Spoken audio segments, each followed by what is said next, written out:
எல்லாருக்கும் வணக்கம். இன்னைக்கு பார்க்க போற டாபிக் வந்து பாத்தீங்கன்னா லக்சம்பர்க் கண்ட்ரிங்க. லக்சம்பர்க் கண்ட்ரிங்கிறது பாத்தீங்கன்னா குட்டி கண்ட்ரி.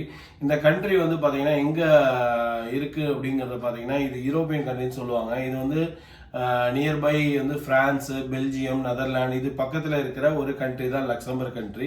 இந்த கண்ட்ரிக்கு நம்ம இந்தியாவிலேருந்தோ இல்லை ஸ்ரீலங்காலேருந்தோ இல்லை வெளிநாட்டிலேருந்தோ இந்த லக்சம்பர்க் கண்ட்ரிக்கு நம்ம வேலை தேடி போகணும் அப்படின்னா என்ன பண்ணுறது? அங்கே போய் சப்போஸ் நீங்கள் வேலை தேடி போயிட்டீங்க, அங்கே போய் எப்படி நம்ம அதை பர்மனெண்ட்டாக செட்டில் ஆகுது அப்படிங்கிறதாங்க இந்த வீடியோவில் நம்ம டீட்டெயிலாக பார்க்க போகிறோம். வாங்க பார்க்கலாம். நீங்கள் இதுதான் வந்து நம்ம சேனலுக்கு முதல் டைம் வரதா இருந்ததுன்னா கண்டிப்பாக சப்ஸ்கிரைப் பண்ணுங்கள், லைக் பண்ணுங்கள், ஷேர் பண்ணுங்கள். ஸோ தட் நம்ம இன்ஃபர்மேஷன் வந்து எல்லாருக்கும் ரீச் ஆகும். அது மட்டும் இல்லாமல் நீங்களுமே வந்து எந்த ஒரு வெளிநாட்டு வேலை வாய்ப்புகளையோ இல்லை கனடாவோட இமிகிரேஷன் நியூஸையோ இல்லை கனடாவோட அப்டேட்டட் நியூஸோ இல்லாட்டி நீங்கள் இந்தியாவோட வேலை வாய்ப்புகளையோ எதையுமே மிஸ் பண்ண மாட்டீங்க.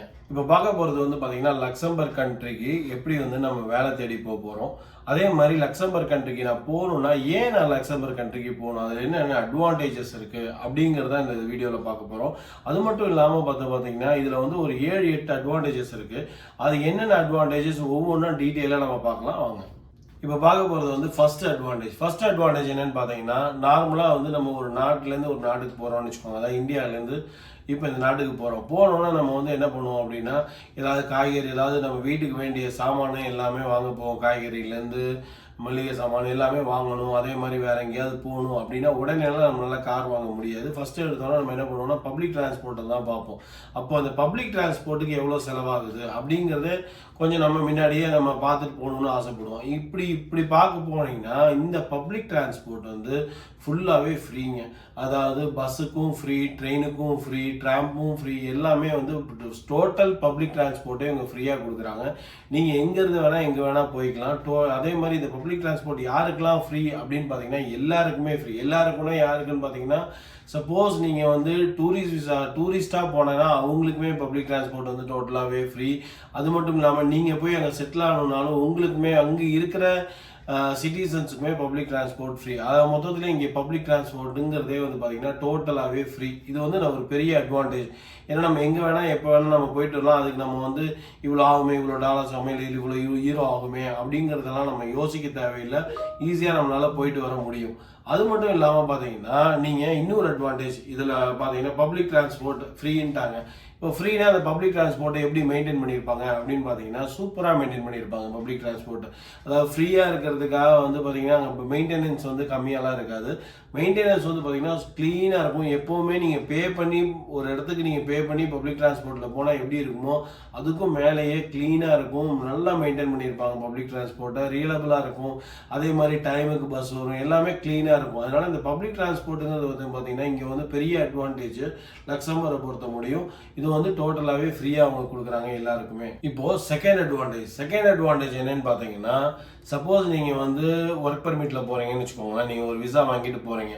இந்த விசாவை வச்சுட்டு நீங்கள் வந்து எந்தெந்த நாட்டுக்கெலாம் போகலாம் அப்படின்னு பார்த்தீங்கன்னா லக்சம்பர்க்கு ஒன்ஸ் நீங்கள் விசா வாங்கிட்டீங்கனாலே அங்கே இருக்கிற பக்கத்து கண்ட்ரீஸ்க்கு எல்லாமே நீங்கள் ஃப்ரீயாகவே போகலாம். அங்கே நீங்கள் வந்து விசா அப்ளை பண்ணணுங்கிற அவசியமே இல்லை. அதாவது 26 கண்ட்ரீஸுக்கு வந்து நீங்கள் விசா இல்லாமல் போகலாம். அது என்னென்ன கண்ட்ரி அப்படின்னு பார்த்தீங்கன்னா ஸ்பெயின், ஜெர்மனி, அதே மாதிரி நெதர்லாண்டு, ஃபின்லாண்டு, டென்மார்க்கு, இந்த மாதிரி நிறைய கண்ட்ரிஸ் இருக்குது. நான் லிஸ்ட் அவுட் பண்ணியிருக்கேன் கீழே பார்த்தீங்கன்னா இந்தந்த கண்ட்ரிஸ்க்கு எல்லா கண்ட்ரிஸ்க்கும் நீங்கள் வந்து ஃப்ரீயாகவே உங்களால் போக முடியும். எந்த ஒரு விசாவும் அந்த கண்ட்ரிக்கு நீங்கள் வாங்க தேவையில்லை. ஒன்ஸ் இந்த கண்ட்ரிக்கு நீங்கள் வந்து ஒர்க் பெர்மிட்டில் போயிட்டீங்கன்னா அந்த கண்ட்ரிக்கு டூரிஸ்ட் விசா மாதிரி எப்போ வேணால் நீங்கள் போயிட்டு எப்போ வேணால் வரலாம். இப்போது தேர்ட் அட்வான்டேஜ் அப்படிங்கிறது பார்த்தீங்கன்னா ஹை குவாலிட்டி ஆஃப் லிவிங்.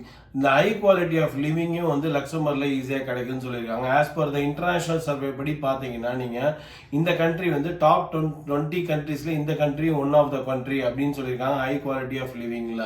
அது மட்டும் இல்லாமல் பார்த்தீங்கன்னா கிரைம் ரேட்ஸும் ரொம்ப கம்மியாக இருக்குன்னு தான் சொல்லியிருக்காங்க. அதாவது திருட்டு பயம்லாம் அவ்வளோக்கு கிடையாது இந்த கண்ட்ரியில் அப்படின்னு சொல்லியிருக்காங்க. அதே மாதிரி எக்கனாமிக் வந்து பார்த்தீங்கன்னா ஸ்டெபிலிட்டியாக இருக்குது, அதுவும் கிளியராக சொல்லியிருக்காங்க. இது எல்லாமே க்ளீனாக இருக்கிறதுனால இது வந்து பெரிய ஒரு அட்வான்டேஜாக இருக்குது. அடுத்த அட்வான்டேஜ் என்னங்கிறத நம்ம பார்க்கலாம். இப்போ அடுத்த அட்வான்டேஜ் என்னன்னு பார்த்தீங்கன்னா low unemployment rate. Low unemployment rate அப்படின்னு என்னன்னு பார்த்தீங்கன்னா, அதாவது வேலை இல்லா திண்டாட்டம் வந்து கம்மியாக இருக்கு. அதாவது மோஸ்ட் ஆஃப் த பீப்புளுக்கு வந்து வேலை கிடைக்குதுங்கிறாங்க. அதாவது ஸ்கில்டு ஒர்க்கர்ஸ்க்கும் வேலை கிடைக்குதுங்கிறாங்க, அன்ஸ்கில்டு ஒர்க்கர்ஸுக்குமே வேலை கிடைக்குதுன்னு சொல்லியிருக்காங்க. அது மட்டும் இல்லாமல் பார்த்தீங்கன்னா நல்ல சேலரிக்கு அவங்க வந்து உங்கள் வேலைக்கு தகுந்த மாதிரி உங்களுக்கு நல்ல சேலரியும் கொடுக்குறேன்னு சொல்லியிருக்காங்க. அது மட்டும் இல்லாமல் பார்த்தீங்கன்னா இந்த கண்ட்ரி வந்து இப்போ வந்து நல்ல க்ரோத் ஆகிற கண்ட்ரியாக இருக்கிறதுனால நீங்கள் போனீங்கன்னா உங்களுக்கு கண்டிப்பாக நல்ல சேலரி கொடுப்பாங்க. அது மட்டும் இல்லாமல் நீங்கள் வந்து நல்ல நல்ல யூனிவர்சிட்டிஸும் அங்கே இருக்குது, காலேஜஸ் எல்லாமும் நல்லா இருக்குது, ஸ்டடீஸ்க்கும் எந்த ஒரு பிரச்சனையும் கிடையாதுன்னு சொல்லியிருக்காங்க. இன்னைக்கு ஹீரோ ரேட் வந்து பார்த்தீங்கன்னா லக்சம்பர்கோட ஹீரோ ரேட் வந்து ₹1 வந்து பார்த்தீங்கன்னா நீங்கள் வந்து 1 ஹீரோ வந்து ஈக்குவல் டு 90.41 ருபீஸாக இருக்குது. அப்படி பார்த்தீங்கன்னா நீங்கள் ஒரு மாதத்துக்கு நீங்கள் ஃபேமிலியோடு இருந்தீங்கன்னா மினிமம் வந்து உங்களால் 90,000 ருபீஸ் வந்து சேவ் பண்ண முடியும். அதாவது 1000 ஹீரோ சேவ் பண்ண முடியும் உங்களால். அடுத்த அட்வான்டேஜ் என்னன்னு பார்த்தீங்கன்னா லாங்குவேஜ். இப்போது நீங்கள் ஒரு கண்ட்ரிலேருந்து இன்னொரு கண்ட்ரி போகிறீங்க அப்படின்னா நமக்கு தெரிஞ்ச லாங்குவேஜ் அவங்களுக்கு தெரிஞ்சால் மட்டும்தான் நம்மளால் கம்யூனிகேட் பண்ண முடியும். அப்படி பார்த்தீங்கன்னா இங்கே வந்து பார்த்தீங்கன்னா லக்சம்பர்கில் மெயினாக வந்து ஃப்ரெஞ்சும் ஜெர்மன் லாங்குவேஜ் அப்படிங்கிறது தான், அந்த லாங்குவேஜ் தான் அவங்க பேசுவாங்க. ஆனால் வந்து எல்லாருக்குமே இங்கிலீஷ் வந்து காமனாக எல்லாருக்குமே தெரியும். ஸோ நமக்கு இங்கிலீஷ் வந்து ஓரளவுக்கு தெரிஞ்சாலே போதும், நம்மளால் போய் அங்கே கம்யூனிகேட் பண்ண முடியும், நம்மளால் போய் அங்கே சர்வே பண்ண முடியும் ஈஸியாக. அடுத்த அட்வான்டேஜ் என்னென்னு பார்த்தீங்கன்னா, இப்போது நிறைய பேர் வந்து ஒரு கண்ட்ரிலேருந்து இன்னொரு கண்ட்ரிக்கு போகிறோம். அந்த கண்ட்ரியை வந்து நமக்கு பிடிச்சி போயிடுச்சுன்னா அங்கேயே வந்து நம்ம செட்டில் ஆகணும்னு கொஞ்சம் ஆசைப்படுவோம். சில பேர் மட்டும்தான் அங்கேருந்து திரும்பி நம்ம இந்தியாவுக்கே வர்றது ஆசைப்படுவாங்க. மோஸ்ட் ஆஃப் த பீப்புள் வந்து பார்த்தீங்கன்னா அங்கே போய் அங்கேயே நம்ம இருந்து செட்டில் ஆகணும்னு ஆசைப்படுவாங்க. அப்படி செட்டில் ஆகணும்னு ஆசைப்பட்டீங்கன்னா இந்த கண்ட்ரியில் வந்து ஈஸியாக செட்டில் ஆக முடியும். எப்படின்னு பார்த்தீங்கன்னா நீங்கள் இந்த கண்ட்ரியில் வந்து 5 வருஷம் நீங்கள் இருந்துட்டாலே போதும். அதாவது 5 இயர்ஸ் நீங்கள் அந்த கண்ட்ரியில் இருந்துட்டாலே போதும், நீங்கள் உங்களால் ஈஸியாக அந்த கண்ட்ரியில் செட்டில் ஆக முடியும். ஏன்னா நீங்கள் 5 இயர்ஸ் இருந்துட்டாலே நீங்கள் வந்து eligible to apply for the PR. அதாவது நீங்கள் அங்கே வந்து பர்மனெண்ட் ரெசிடென்ட் ஆகிறதுக்கு அப்ளை பண்ணுறதுக்கு நீங்கள் எலிஜிபிள் ஆகிடுவீங்க. ஸோ நீங்கள் 5 வருஷம் இருந்துட்டாலே நீங்கள் வந்து பர்மனெண்ட் ரெசிடென்ஸுக்கு அப்ளை பண்ணிடலாம். அதே மாதிரி பார்த்தீங்கன்னா மெயினாக பார்த்தீங்கன்னா அந்த எக்ஸாம்ஸ்லாம் கிடையாது. அதாவது ஐஎல்ஸ் எக்ஸாம்னு சொல்லுவாங்க.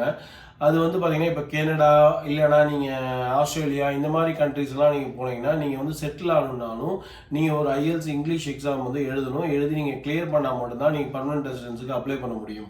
அந்த மாதிரியெல்லாம் இங்கே ஒன்றுமே கிடையாது. நீங்கள் 5 வருஷம் இருந்துட்டாலே போதும், நீங்கள் வந்து eligible for to apply the permanent resident. அதாவது நீங்கள் வந்து கண்டிப்பாக நீங்கள் பர்மனெண்ட் ரெசிடென்ஸுக்கு எலிஜிபிள் ஆகிடுவீங்க, உங்களால் அப்ளை பண்ண முடியும். அது மட்டும் இல்லாமல் சப்போஸ் உங்கள் குழந்தை வந்து அங்கே பிறந்ததோ இல்லைனா எந்த குழந்தை வந்து அங்கே பிறக்குதோ லக்சம்பர்கில் அவங்க அந்த சிட்டிசன் ஆயிடுவாங்க. அது மட்டும் இல்லாமல் சிட்டிசன் ஆகிறது மட்டும் இல்லாமல் அவங்க 18 வயசுக்கு மேலே தாண்டினதுக்கப்புறம் அவங்க தாத்தா பாட்டியோ இல்லை அவங்க அப்பா அம்மாவையோ அவங்க கூப்பிட்டு அவங்க கூடயே லக்சம்பர்லேயே கூட வச்சுக்கலாம்.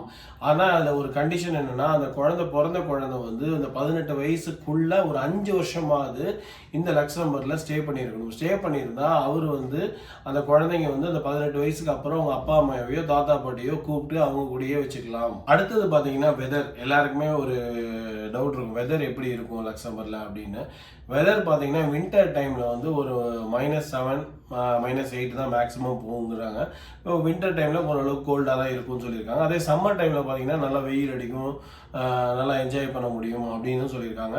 அதே மாதிரி பார்த்தீங்கன்னா இப்படி தான் வெதர் இருக்கும்னு சொல்லியிருக்காங்க. இந்த வெதரை வந்து எப்படி இருக்கும் இன்னும் டீட்டெயிலாக வெதரை நீங்கள் போய் பார்க்கணும் அப்படின்னு பார்த்தீங்கன்னா ஃப்ரான்ஸு ஜெர்மனிலலாம் எப்படி வெதர் இருக்கோ அதே மாதிரி தான் லக்சம்பர்லேயும் ஓரளவுக்கு வெதர் இருக்குங்க. எல்லாருக்கும் வந்து இப்போது ஓரளவுக்கு உங்களுக்கு லக்சம்பர்கை பற்றி ஓரளவுக்கு ஐடியா கிடச்சிருக்கும்னு நம்புகிறேன்.